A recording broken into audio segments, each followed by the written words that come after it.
জল্পেশ মন্দিরে পুজো দিয়ে ভোট দিতে গেলেন ময়নাগুড়ি বিধানসভা তৃণমূল কংগ্রেসের প্রার্থী রামমোহন রায়।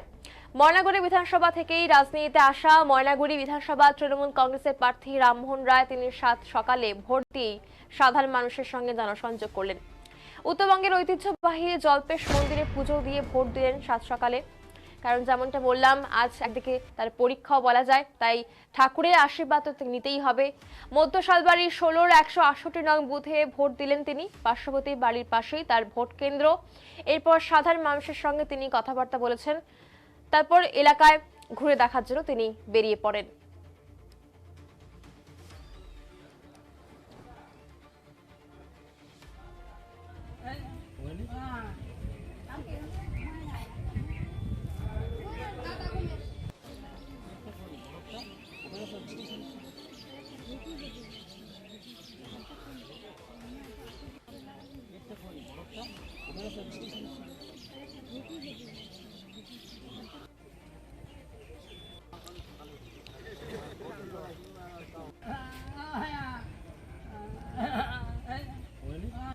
সকাল সকাল নিজের বাড়ি ভোট কেন্দ্রে বিষয়টা নিয়ে কি বলবেন?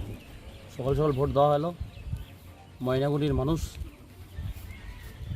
ময়নাগুড়ির যেভাবে মমতা মা বাংলার মুখ্যমন্ত্রী বাংলাকে সবসময় সুরক্ষিত রাখছে একদিকে, অন্যদিকে এই জঞ্জাল পার্টি যারা বিশেষ করে বাংলার সম্পৃক্তি, বাংলার ভ্রাতৃত্ববোধ এবং বাংলার মানুষের সুখ তাদের পছন্দ হয় না, যে সম্প্রীতি নষ্ট করবার চেষ্টা করছে, তারই প্রতিবাদে আজকে মানুষ রাস্তায়। যে আপনারা জানেন যে গ্যাসের লম্বা লাইন, নোটবন্দির লম্বা লাইন, মানুষের SIR এর লম্বা লাইন, সেই লম্বা লাইনের হিসাবে আজকে মানুষ ভোটের লাইনে দাঁড়িয়ে দিচ্ছে।